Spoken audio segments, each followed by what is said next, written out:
Hello, everyone, and welcome to a very special edition of Lore Watch. You're going to get a double dose this week. We have a very, very special guest, and I'm going to let him introduce himself because I think it's a super surprise, and I think it's better to hear it in his own voice. Hey, everybody. I'm Steve Danuser. I'm the lead narrative designer on World of Warcraft. Steve's the one that gets to listen to all of our weird tinfoil hatty stuff and laugh as we are way off base. So it is an honor to have you on the show with us. Thank you very, very much for taking the time today. We know that you are all very busy with everything that's going on today. No, it is awesome to be here. Big fan of the work you folks do, and so super excited. Let's get to it. We're definitely a big fan of yours as well. I guess I'll kick it over to Matt first. Matt, is there any pressing questions that you think we can actually get Steve to answer that aren't going to break any sort of like NDA requirements? All right, I'm fighting the urge to hit the push to talk button that currently doesn't work.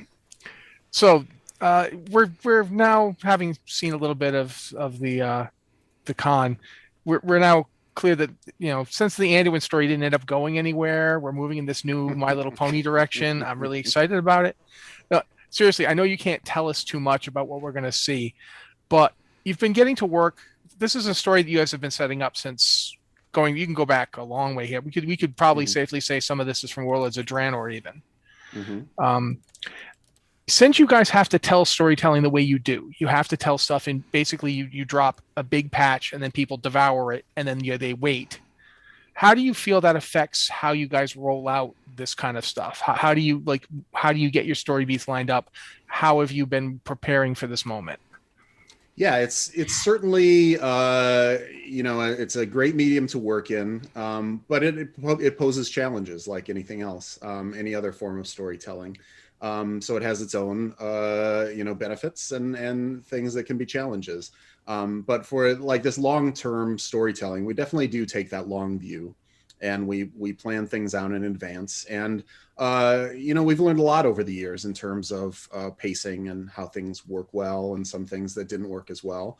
And we try to keep refining that. And so when it came to Shadowlands, we knew we had the story that we wanted to tell. That certainly there's it's a big afterlife, right? Like there's all kinds of realms there, and every realm has its own stories, and we're introducing tons of great new characters. But we also knew that this story that is kind of this trifecta of Anduin and Sylvanas, the jailer, how their fates intertwine, the choices that have been made over the years. We knew that was going to be a pivotal piece of the story, and so we've gone to great lengths to kind of plan and map that out. We have story beats, that we've hit so far, and that we're intending to go. And we knew that we wanted that initial Shadowlands story, the kind of 9.0 launch story, to end on something of a cliffhanger of Sylvanas standing there with the sword Kingsborn kind of pointing at Anduin, and him saying, now you've got to make your choice. And we wanted to leave it there, but not for too long. So BlizzConline is a great chance for us to show you, the what comes next after that. And so it worked out really well for us, we think. I hope everyone's really excited by that. I know it won't be without people getting a bit worried about Anduin, but that's perfectly natural. But we're super excited. The story has a long way to go, and it's got some cool things coming, which of course I won't reveal right now. Yeah, I know. I think this has been one of the most polarizing stories, at least with the fan base, that I've seen in quite a little bit, especially with Anduin and Sylvanas and different parts of the fandom latching on to different aspects of it. Has that proven to be difficult with looking at how people are reacting to it and knowing what you have planned, or is it something where the reactions are kind of what you expected? Well, it's we're well aware of the many different perspectives people have on Sylvanas as a character. There's people who have loved her for a very long time and have looked for the good, the heroic parts of her, and clearly she's had those. Like she's a master strategist. She died for her people But then she's also done terrible things, and so there's a whole nother group of people who think she should pay for what she's done, and so we're well aware of that. Some of us are in both camps. Yeah, and that's fine. Hopefully that's the mark of a really interesting character, is that there is a lot of you can make a case either way, and both cases are perfectly valid. So that again, that's such a treat to work with characters like that, because if characters are only one thing, you can tell some cool stories with them, but the more multifaceted, the more nuance there is to someone, the longer lasting their impact, I think. And so Sylvanas is definitely one of those characters that is that for us. So, we didn't approach any of this story of hers or Anduin's lightly. We've been very thoughtful. I can't tell you the number of hours that I've spent in conversations with my fellow developers, with folks like Taryn Gregory, Christy Golden. We're joined at the hip, and we meet and talk about all this stuff. All the stuff you saw in that cinematic was really a labor of love of us going back and forth and challenging one another, and really like trying to whittle down to the core of the storyline that we're trying to tell there. So, whether, certainly we can't tell a story that pleases everybody, but hopefully there's something in there that you can appreciate, those nuances, those little looks that Sylvanas gives when you can, thanks to the great work that Taryn and his team do, you can see the look in her eyes and know that she's not just twirling her mustache at Anduin, that this is something that means a lot to her. And now the fact that we know what she's done, that she's gone through with this domination of Anduin, now we get to see how that affects not only him, but it will affect her as well. All right. I guess I get to go next then. You have a huge canvas here, not just because you're in the Shadowlands. You can pull in characters who've been dead for years. You can pretty much do anything you want to do. And I know you can't tell me stuff. You can't give me a lot of specifics. But has there been any character that you weren't expecting to use that you ended up using, that you find has changed or broadened out the story in some way that has made it different than you expected? That's interesting. We spent so much time thinking about it, because like you said, there were so many opportunities here and so many ways we could have gone. And, we didn't want Shadowlands to just be this nostalgia trip where you kind of just like, oh, what's the greatest hits? And, oh, I get to spend 5 minutes with that character. And, oh, it's so fun to spend. We wanted to pick ones that would be meaningful. And there's characters that you wouldn't want to use because you pretty much had done all you felt like you needed to do with them, or something like that. That's the thing. Like, there's plenty that it would have been great fun to revisit in some way. But, we also asked ourselves, well, would that just be self-serving? Would we be spending time that would be better spent somewhere else? And so that's why we went in some of those cases with characters like Draka. That was someone who with so much potential to be awesome, and it had only been hinted at in ways that that a lot of our fans, it was hard for them to pick up on that because it was in a book, or the alternate Draenor and stuff like that. So that gave us a chance to really showcase some of these characters, and I've really grateful that fans have responded so well to people like Draka. And it's great to see Uther there again. As you saw, he made a little appearance in the Chains of Domination cinematic. And so that's another storyline that we'll get to delve into and continue. And since you mentioned it with what your team can actually do, the look that he gives Anduin and the moment there, that was actually one of the things that you're getting to see is visual acting on these cinematics. That's actually way beyond. I think I've said before, back in Legion, I think I said that the cinematics had gotten to the point, the rendered cinematics, not even just the amazing, you've always done amazing, fully CGI cinematics, but the in-game rendered cinematics have really broadened out what you can do storytelling wise. That you can cut in and you can still show the characters as they look when we're in the game, doing things, having their moments. I think, although I'm never going to forget seeing Agramar come down and my character standing there going, oh, hi. Yeah. But I think this one, in this expansion, you've done the most in terms of pure emotional storytelling in that way. That's not just somebody telling me what they feel, but actually showing it. It's been kind of amazing. I don't want to. I want to let Joe ask a question, but I just want to throw out: Is there any moment in particular that you guys have done that you've gotten an unusual fan reaction to? Like you weren't expecting people to pick. Like I'll just use one thing: the storytelling in Arden Wields, where the little squirrel sits on my head for an entire quest, Oh, true. is one of my favorite moments. And it's like, I mean, I'm in the land of the dead and I have a squirrel riding on my head. Why is this so affecting? Why do I care about this squirrel and his little friends? That you managed to get me to care about these characters that aren't there very long. Mm-hmm. You know, and you introduce them and you use them to fill out the world. So is there anybody that you brought in that you've filled out the world with that you were surprised? Like, is Decimator Olgra really popular? Because I wanted it to be.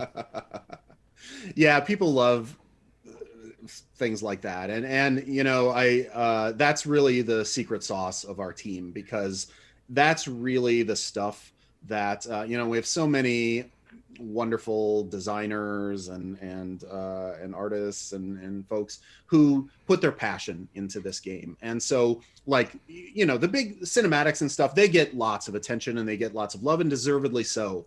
But the secret sauce of WoW is really those little moments of unexpected joy and wonder, and just something that makes you smile. You know, little squirrel on your shoulder, finding Pepe in a tree, like, and those are the things that we don't plan for. We just kind of let our team go wild in the world. And, you know, Shadowlands is a big story with a lot of, you know, kind of complex themes, and there's a lot of stuff to think about there. But we also want those moments of charm and wonder, and that's where, you know, our team really gets to shine. And so there's lots of those little things tucked away, whether it's you know, and just a little cameo from an NPC like the Decimator, or if it's, again, just some little interactions that make you chuckle. That's the stuff that really keeps WoW special, I think. You might want to bring Olgra's husband in at some point. I think Olgra's husband could be an interesting character to see that. Could be. If we ever knew his name. Who knows? Some things can never be known, Matt. Come on. One of the things I think is really interesting about this expansion over some of the other things that I think have happened in the past is Shadowlands feels surprisingly free of some of the weight of Azeroth. A lot of the places we've gone in the past have had sort of like this history that defines what these places can be. In Shadowlands, when you're creating these realms, I'm kind of curious how freeing it was when developing the stories for them, with saying we're not tethered. And along that same vein, because world building is one of those things that I find absolutely fascinating. When doing that, did any of the zones start to take on a life in the story that you didn't expect, or become a standout to you in the creative process? Yeah, certainly, you know, the ability to have an expansion like Shadowlands that was a blank slate. You know, they're sure we've had mentions, sure we've dipped our toe in, sure we knew that this was, you know, the afterlives, but to a large extent, it was wide open territory for us to define and to decide what kind of place it would be, what kind of stories we wanted to tell there. And that sort of challenge is both incredibly exciting, and it can be scary for folks too, because we deal so much in, you know, Azeroth itself has so much history and so much familiarity. There's a comfort to kind of wrapping yourself in that blanket and knowing, like, yeah, I'm going to tell the story of Kultiris or Zandalar. And yeah, you know, I'm going to places that people don't know about, but everything you see there strikes some familiarity to you. You know, like Kultiris is awesome and Borealis and stuff is sprawling, but like it feels like, oh yeah, this is what it should be. Yeah, totally get it. You're in there for 5 minutes, or you're running through Zandalar and you just get it. So Shadowlands faced like, well, you know, how do we introduce this? How do we tell this story? And so we put a lot of thought into like here, you know, all these concepts that we needed to get across just so you understood what was going on. And then how are we telling these local stories? Because really those zone by zone stories are the hallmark of WoW, you know, immersing yourself in a place and the people and the conflicts they're facing and the hardships and how you're helping them overcome it. That's part and parcel of what World of Warcraft is. And certainly, you know, there was some unknown there. Like, are people gonna get it? Are they gonna understand? You know, is this gonna feel too different from what they've seen before? And so I was personally very just heartened by, even the first streams that were going up as people were streaming beta and stuff like that. Like, just, they weren't treating it as this different, wildly different place. It was just Azeroth, but a different way of seeing it, a different facet of the existence that was familiar to them. So in that respect, it was what we hoped for. And it was very gratifying that it seemed to work out. And again, that's totally because of the passion and dedication of the entire team that loves this game so much and loves this world. If anything, things that surprise me, it's always, again, those little moments of delight that somebody put in there that people glom onto. Certainly Ardenweald is full of things that people have just really developed fondness for. But even in places like Maldraxxus, things, like Marileth has become such a fan favorite as well. So even in a place that can be as brutal and gladiatorial as Maldraxxus, has those same little bits of charm. And again, just kudos to the team for making that possible. Yeah, that's actually I want to bring that to something. You guys have done this expansion, whatever people's feelings on it, I think it's one of the better ones you've ever done. And you did it under an amazingly difficult, global pandemic, yes, staying home, the whole 9 yards. And you had to delay the launch because of that. Do you feel like that was a right call story-wise? Like, you guys got everything done, everything's worked out the way you're happy with what you got here? Like, because I think you should be, but I want to know what you guys feel. The team is super proud of this, and it does take on some special significance because of the adversities that we went through. Like, as all of us know, none of this was easy on anybody. There's no one who can just say, oh yeah, that pandemic hasn't really affected me that much. Like, it's touched all of us in many different ways. And when your job is about creativity and bringing excitement to the team and to the audience that loves this world so much, like, that's a pressure of its own under these circumstances. So again, like, it's awesome that we had the support from our leadership to be able to say, we want this to be awesome, and it's just going to take a little longer than we initially thought it would. And from top to bottom, we had that support. And the number one thing for us is that, whatever the circumstances we're facing, that when we deliver something, an expansion to this game that we love, that it represents the quality and the heart that we intend to put into it. So absolutely, it was the right decision.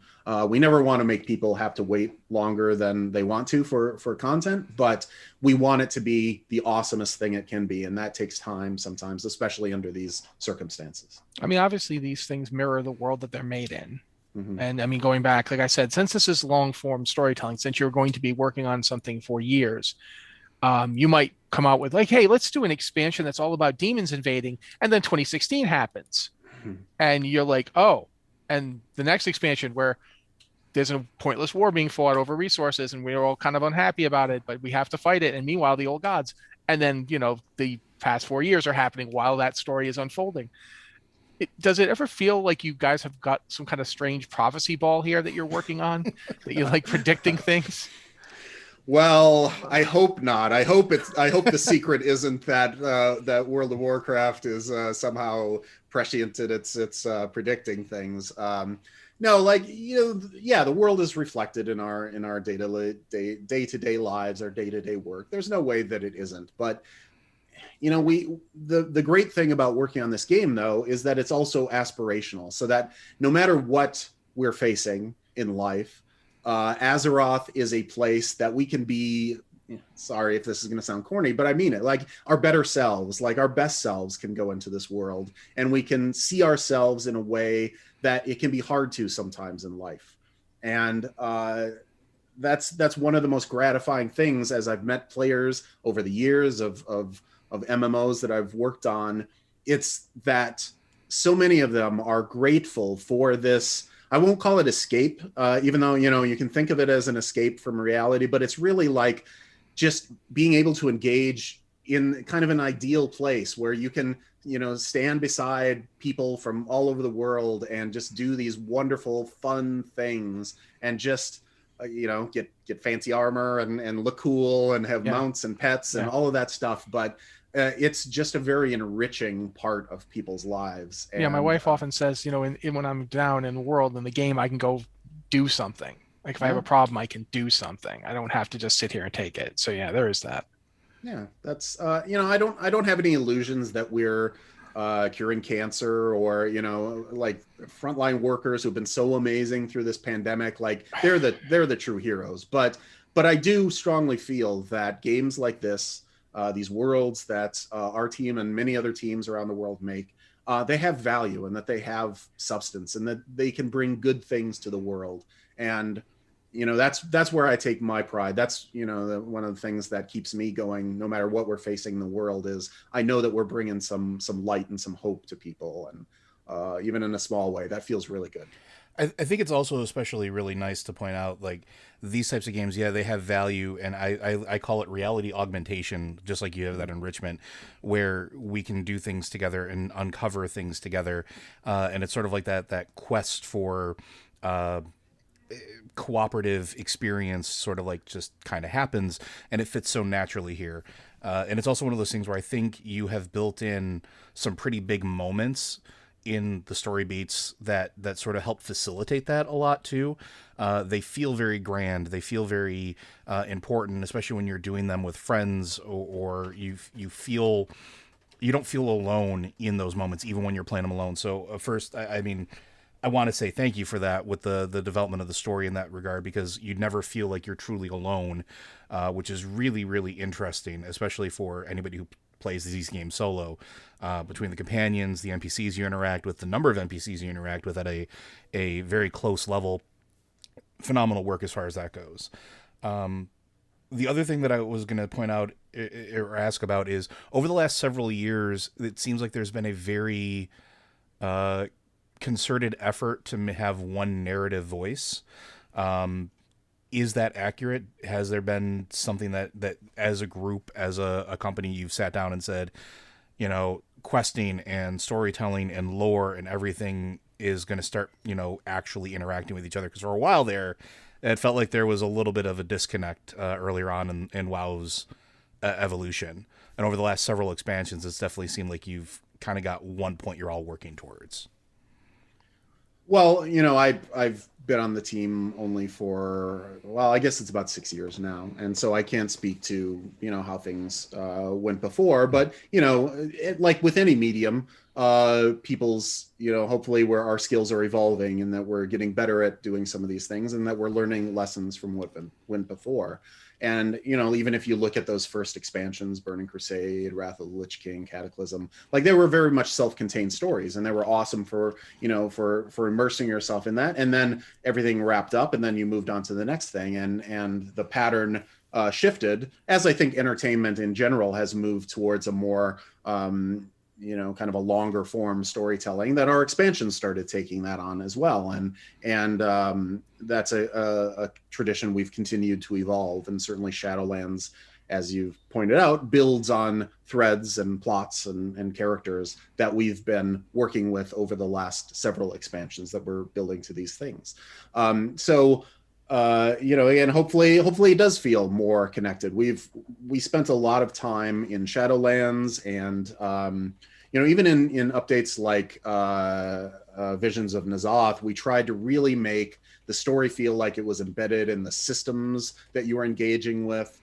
Things like the horrific visions and the corrupted gear, they all work together to tell the story of N'Zoth's influence in the world. And we tried to do that in Shadowlands as well, with the soul binds and the legendaries, interacting with the rune carver, all that kind of stuff. So, and that's definitely something we plan to continue. And it just, it takes effort to be vigilant and to keep encouraging, but we've got such a wonderful team that really does want to infuse story into everything. I always say that, it doesn't matter what your job is on the team. Everyone's a storyteller. And if we do that, and if we're conscious about it and we try really hard, then that story will just get it'll just feel natural to you as you're playing the game. It'll just feel like the story is embedded everywhere around you, and that's the ultimate goal. And we keep trying to get better at doing that.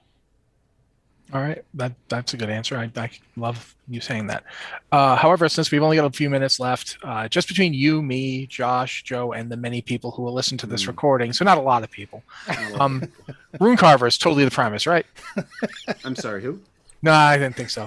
Maldraxxus is a giant corpse. It's a dead person. We're gonna find out who that person was, right? Big dead guy.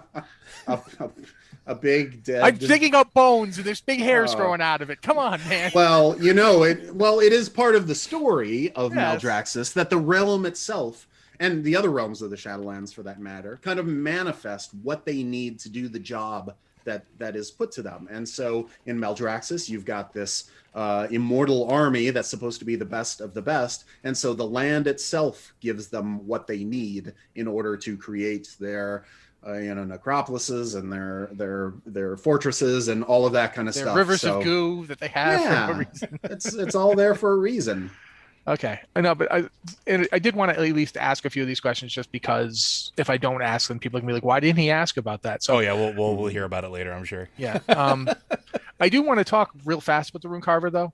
Mm-hmm. When you came up with the idea of using that, because you just talked before about how corrupted gear helps tell the story, the whole idea of the Rune Carver's memories having been ripped out of him. And using that not just as a power element, like you get that to make your legendaries. You're essentially infusing your legendaries with the memories of the Rune Carver. You're making his memories into weapons and armor in this case. We're not making weapons at the moment, but you know what I'm saying. You're helping him too, Matt. You're bringing back those memories to him to give him a little piece of himself. But so come on, it's not that selfish. I'm not just saying it's selfish. It is selfish, but whatever. But what it gets me is you get a chance. You can use this to tell us about him. Through our gameplay. Like you go and you do a dungeon, you get the piece, you bring it back. At least in one case, you get to see an interaction between the jailer and the Rune Carver through these memories. You get to see that character in action, and that's the kind of thing I'm curious as to, like, do you ever sit down and just, like, you have to work with the people who do, the design of the game to come up with, okay, how are we going to mechanically represent this story? You use corruption as an example. How did you guys decide to use corruption to make that a storytelling element? How did you work together to get that done? Well, it really can come up in a variety of different ways. Like in the case of Corrupted Year, I think it was one of the itemization folks who was like pitching that as oh, wouldn't it be cool if we did this? And then we're like, yeah, what if we did that then? And it's like, you always hear about us being so iterative, and that's true. And that's, we iterate on ideas. And so one person comes up with the core of something, and then 5 other people find ways to plus that up. And we're always trying to find the best versions of that thing. So in the case of the Rune Carver and the legendaries, I don't remember all the details. I'm sure that we knew that we wanted to do legendaries, and as we were just talking, getting together, having meetings, talking about like what would be a great way to tie that into the world and into the characters. I think we had this character that we wanted, that was going to be a part of the story, and it just kind of naturally started dovetailing, and we found those connections. And so it really just amounts to people who all want to tell the best story, whether it's through quests or cutscenes or systems, and then just getting us, virtually in a room together in the case of Shadowlands development. But really, we just have so much energy and so much passion when we can just vibe off one another and help one another that way. All right. Joe, you got anything else? I mean, there's so many things I could ask, but I don't think. Yeah, I want to ask about Kyrande. Do you think? Yeah, you think you'll tell us about Kyrande if I ask about Kyrande? I'm assuming, and I'm hopeful that we have more coming up with her. Yes, please. I can tell you that yes, there is the Kyrande story is not done, and that's one of those characters that that endured a lot in Battle for Azeroth, and we've shown her, leaping into the maw. If you've played the Ardenweald campaign, you've seen that she's on the hunt for Sylvanas, and I don't want to give any spoilers, but Kyrande's got some great moments coming up. But she's facing danger too. That power that she took on in the name of claiming vengeance for her people. We've seen examples in the game of how that power has a terrible cost. And you've met other Night Warriors who similarly were given that power, and that they did not meet a happy end. So we care a lot about Kyrande. So hopefully that we can help her come to terms not only with this power that she has and how to deal with that, but also how can she sate this thirst for vengeance that is consuming her in ways just like the power of the Night Warrior is. Matt, any last questions? No, I think we're done. I don't want to. I basically would be just going like I'm chipmunk asking questions, and we have to stop at some point. But I think that butts us up right to our time. Steve, I want to thank you very, very much for taking the time to talk with us today, and dealing with some of our weirdness as we move through this. Well, I want to thank you, and there's a lot of other podcasters and content creators out there too. But I always appreciate the thoughtfulness that you and your listeners, when they send in questions, it's really wonderful. And again, it's we work on these things so far in advance, and when they come out, you never know for sure what the reactions will be. Will people pick up on the things that you would hope they would, or what new things will they discover that you didn't realize would be there? And it's just so gratifying to listen to shows like yours that help us, realize what's connecting with our audience, and it helps our story going forward. So thank you guys. No. Well, you're very welcome for that. And thank you. All right, let's do this again sometime. Yeah, now you get to be, next time we do it, you get to be like the WandaVision writers watching people drive, because we'll give you all of our crazy fan theories. We didn't this time. They're there. I'm sitting here going, oh, I forgot to ask about this. Well, good. It'll give us a chance to chat down the road. Indeed. I'm looking forward to future chats. But thank you very much.